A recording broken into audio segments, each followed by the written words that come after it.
Halo Indonesia, nama saya Eriawan Kusumawardono. Sudah tahu tentang fitur terbaru dari .NET 6? Jadi di sesi ini kita akan membahas tentang .NET 6 dan apa yang terbaru dari .NET 6. Sebelumnya saya akan perkenalkan diri saya. Jadi ini adalah tentang saya. Saya MVP sejak 2013. Jadi saya fokus di developer technologies. Jadi ada dulu F#, C#, VB, sekarang meluas menjadi .NET Core, .NET, Azure DevOps, Visual Studio, dan open source. Kemudian bisa teman-teman kalau mencari LinkedIn saya silakan. GitHub ID saya Eriawan, dan saya everyday atau sehari-hari saya bagian dari .NET Foundation. Oke, mari kita bahas apa itu .NET. .NET adalah suatu aplikasi, tapi sebetulnya lebih condong sebagai suatu platform, dan platform ini berjalan di banyak OS. Jadi cross platform, bisa jalan di Windows, di Linux, di Mac.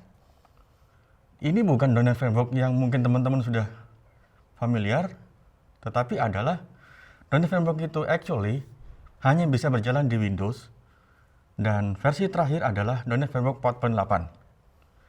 Jadi tidak ada .NET Framework 5.0 karena versi terakhir 4.8, dan development progress itu akan berjalan di .NET Core dan seterusnya. Dan sejak .NET 5.0, brandingnya atau unification-nya adalah just .NET. Jadi going forward atau selanjutnya, .NET Core itu adalah .NET. Nah, kita akan bahas tentang new features-nya. Setelah ini akan saya demokan. Jadi pertama, yang notable feature adalah support dari C#10, C#10. Jadi C# ini adalah bahasa yang dipakai untuk develop .NET Core, walaupun tetap kita bisa lihat support bahasa lain seperti C#, F#, Visual Basic. Dan ini akan mengakibatkan kalau kita mau pakai template-nya, yang pakai C#. Ini saya kasih linknya, jadi tapi kita nggak usah khawatir, nanti saya akan demokan. Hal yang kedua tidak kalah pentingnya adalah hot reload.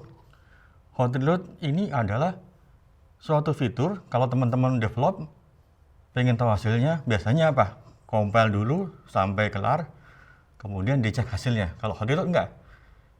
Begitu dia jalan, kita mau merubah langsung saat itu dan bisa langsung kelihatan hasilnya. Ini sangat penting, nanti kita bisa lihat hasilnya gimana sih. Oh ya, hasilnya ini kalau ASP.NET Core kita tampilkan di browser. Saat itu kita otak-atik code-nya, nanti akan langsung muncul hasilnya, atau dalam bentuk kita mau ingin apa, tampilan seperti apa. Ya, kemudian nomor 3, S3 workload. Jadi kalau kita install Visual Studio ya teman-teman ya, itu ada namanya workload. Workload itu komponen yang, oh ya saya hanya mau install A, B, C, D, E. Kita nggak perlu install semua. Kalau dulu sebelum .NET 6, itu harus install semua, dan agak dipaksa, jadi seolah-olah nggak bisa milih apa saja. Itu sudah langsung segambreng kita download, langsung ya udah pilih itu. Kalau sekarang tidak. Jadi ada beberapa komponen yang kita bisa ada opsi untuk kita mau install itu atau tidak. Jadi sebetulnya sedikit lebih ramping, walaupun pasti SDK-nya lebih besar, tapi komponen luarnya kita bisa pilih. Ada IL-trim. Jadi kalau kita publish aplikasi, kita bikin di .NET Core, dengan adanya IL-trim ini, aplikasinya akan lebih kecil. Nggak semuanya diikutkan.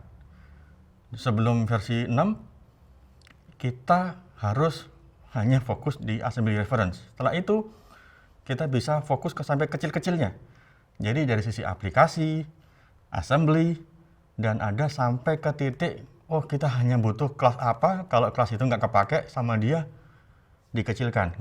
Nggak diikutkan dalam bentuk hasil yang kita publish itu. Otomatis akan jauh lebih efisien, akan jauh lebih kecil hasilnya. Kemudian, yang tidak kalah penting adalah better date, time, and time zone management. Jadi ada date only, ada time only, dan ini sangat penting karena selain ada date only, time only, kita support yang namanya time zone-nya IANA. Jadi ada standar, itu sesuai dengan time zone internasional ya. Jadi ada negara-negara yang kalau Indonesia plus 7, plus 8, plus 9, tapi di negara lain ada plus misalnya plus 5.30. Jadi jam kelima di sisi 30 menit. Nah, itu detail-detail seperti itu akan disupport tidak hanya .NET 6 dan seterusnya. Jadi nextnya kita akan berhadapan dengan compliance atau kepatuhan terhadap IANA. Oke, sekarang kita demokan. Nah, ini saya di command prompt. Oke, saya udah siapkan ada beberapa sampel code. Nah, ini ada web app, ada konsol, ada. Pertama-tama saya akan bahas tentang sampel yang pertama, yaitu SDK-nya. Terlebih dahulu kita bisa lihat di komputer saya.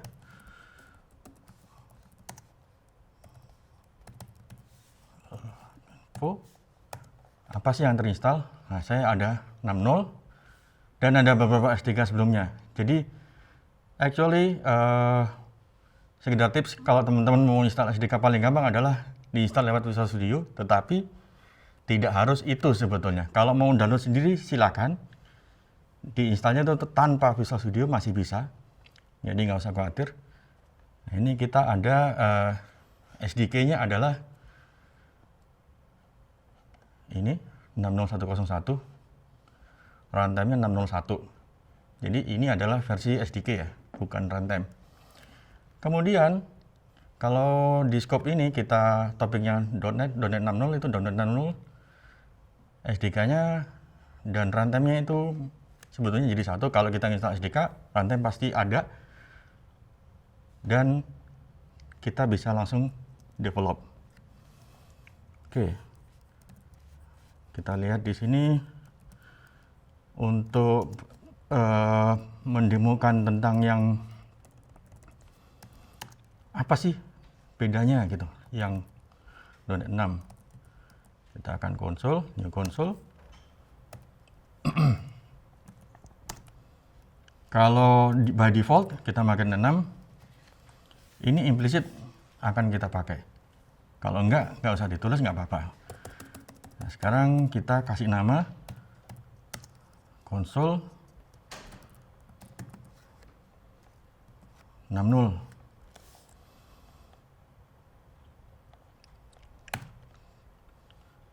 Nah, di sini kita akan lihat dia akan terbentuk konsol 6.0. Konsol 6.0 ini, oke, saya akan demokan. Ini ada konsol 6.0. Di konsol 6.0 ini programnya sudah dalam bentuk seperti ini, program CS. Jadi ini adalah .NET 6. Kalau kita mau ngecek bisa di CS Proc-nya sudah kelihatan ini .NET 6. .NET 6.0. Nah, dibanding dengan sebelumnya .NET New konsol 5.0, ini untuk membedakan.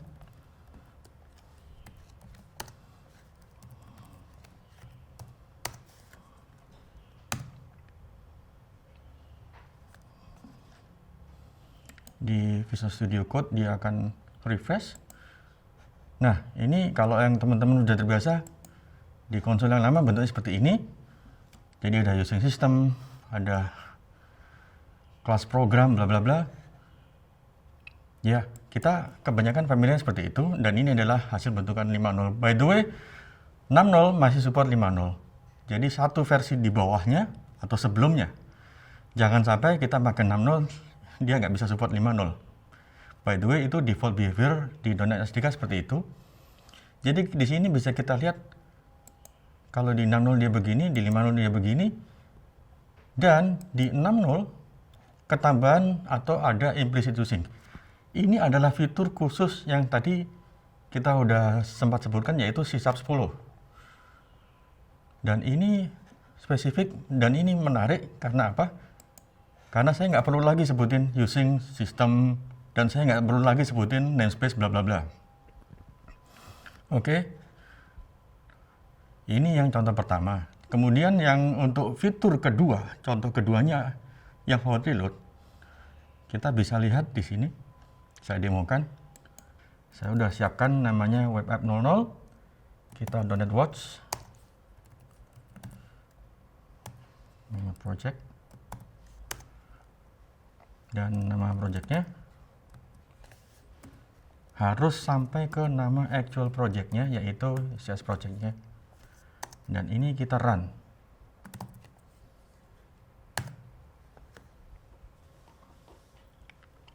Indikatornya cukup jelas. Jika hot reload-nya itu sudah defaultnya itu ada, yaitu bawaannya .6, dia akan kasih tahu hot reload enabled. Dan dia juga akan kasih clue untuk daftar dari edit atau apa saja yang disupport. Kita bisa lihat di website ini, hot reload. Oke, nah ini ada dia building, jadi dia compile sebetulnya. Dia serahkan kompilasinya ke SDK sambil dia akan memonitor di lokasi ini, apakah ada file-file yang berubah. Setelah itu dia akan kasih feedback lagi, started. Sedangkan yang ini adalah loggingnya si ASP.NET Core.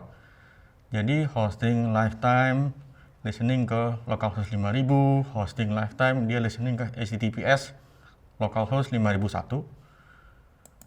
Application started.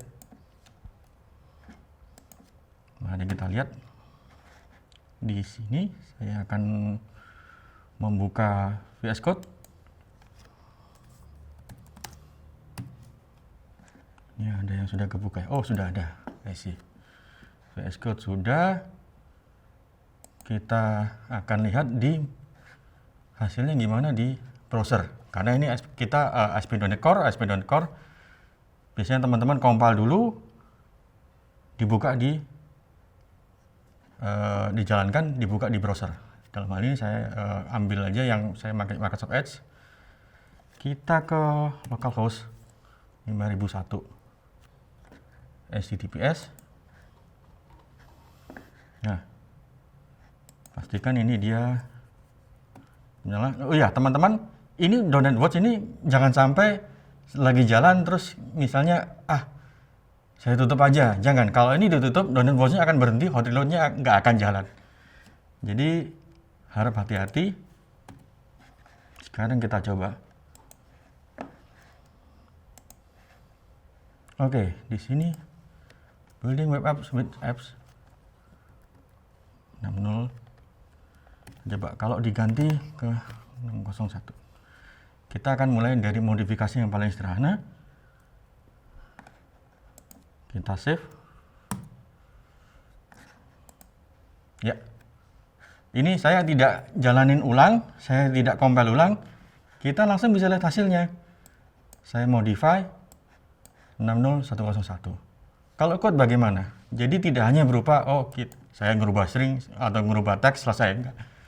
Code kita juga bisa lihat hasilnya langsung tanpa harus di-compile dari awal.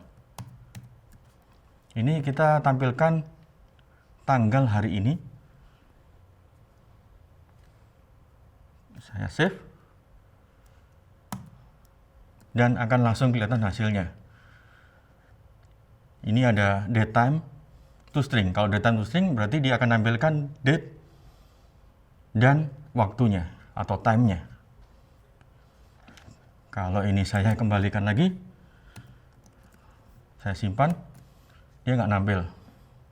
Oke, kita tadi sudah melihat betapa mudahnya kita pakai yang namanya hot reload.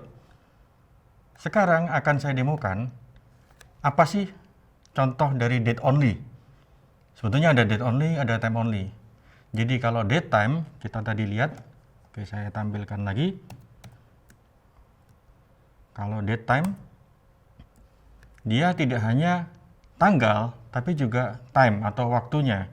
Defaultnya adalah jam, menit, detik, kemudian ini ada tambahan informasi dia AM, PM. Kita bisa atur sih kalau misalnya untuk Indonesia mungkin teman-teman belum terbiasa dengan AM, PM. Tapi basically ini PM. Kalau di atas jam 12 siang, di atas jam 12 pagi dini hari atau pagi buta itu AM. Jadi kita lihat gampangnya gitu. Nah, yang tidak kalah menariknya adalah kalau saya ingin ambil, aduh gimana nih, saya maunya cuman tanggal saja. Nah, dulu belum bisa. Dan dengan adanya struct atau kelas baru date only, ini bisa. Kita coba, ini hot reload tetap sambil jalan. Save. Nah, date only adalah tanggal saja. Dalam hal ini saya kasih parameter di waktu kita panggil konstruktornya, yaitu tahun, bulan, tanggal. Kita bisa ekstrak dari now-nya si date, dari tahunnya yang sekarang, tanggal sekarang, bulan sekarang. Setelah itu baru kita D-nya atau tanggalnya, terus kita langsung to string. Jadi tidak ada informasi tentang waktunya lagi, langsung hanya tanggal saja. Mungkin ada teman-teman yang wondering atau kita ingin tahu kenapa sih kok penting? Karena tanggal saja itu erat hubungannya dengan time zone. Walaupun namanya itu time zone, tetapi teman-teman kalau yang sudah pernah merasakan kerja di company yang misalnya bosnya di Amerika, tapi kita di Indonesia tanggalnya duluan. Jadi kalau Indonesia jam 3 sorenya Indonesia, tanggal 1 Januari gitu misalnya, di Amerika masih tanggal 31 karena ada selisih 12 jam. Jadi signifikannya atau kepentingannya betapa kita harus perhatikan dengan time zone itu akan tampak banget di situ. Ini sangat sensitif ke time zone. Kalau daytime tidak. Daytime hanya mengenal tanggal lokal waktu saat itu dengan koordinasi UTC. Jadi perjanjian internasional adalah di Inggris plus 0 adalah Greenwich dan London dan sekitarnya. Taunya cuma itu, ada UTC, ada lokal. By default ini saya now ini adalah lokal. Kalau saya di sini UTC now,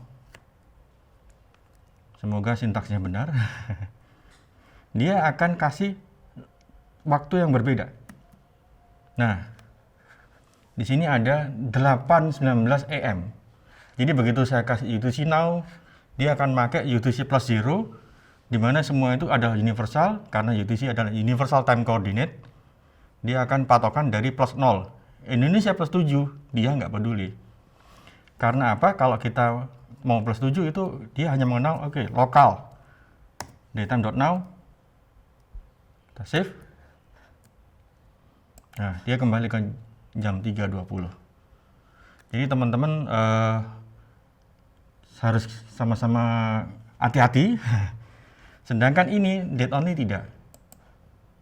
Tapi by default dia sebetulnya sensitif terhadap time zone.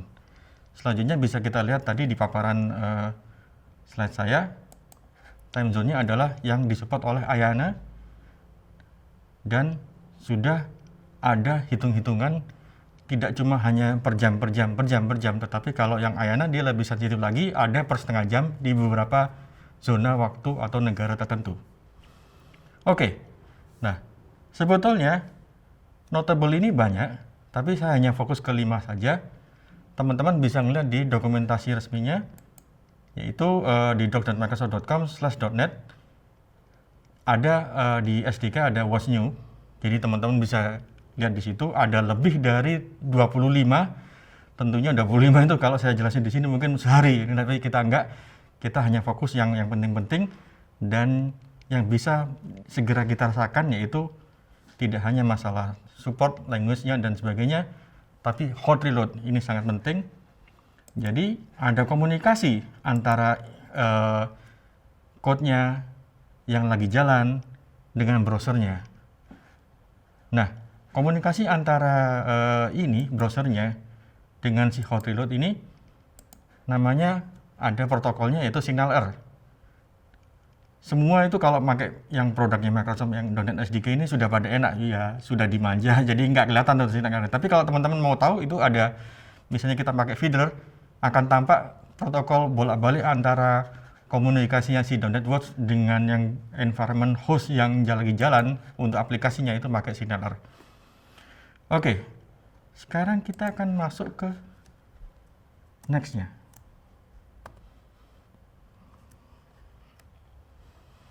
Jadi kita 1-5 udah. Sekarang apa setelah .NET 6? Setelah .NET 6, .NET 7. Nah, untungnya kita bisa tahu, kita bisa prepare karena sejak .NET 3.1 ada 5.0, 6.0 akan teratur rilisnya tiap tahun. Jadi ada ini, dan di .NET 7 yang tidak kalah menariknya ada dua fitur ini yang pasti akan disupport, yaitu AOT compilation. Tadi saya sudah singgung sebentar di IL-trim segala macam itu ada AOT-nya, sangat dekat dengan mesin, jadi sangat cepat pada waktu jalan. Tentunya ada opsi pada saat kita publish. Dan nomor 2 adalah support untuk HTTP3. HTTP3 ya, itu protokol HTTP yang paling baru. Oke, terima kasih semuanya. Di sesi .NET ini, jangan lupa tetap explore .NET dan sampai jumpa di kesempatan berikutnya.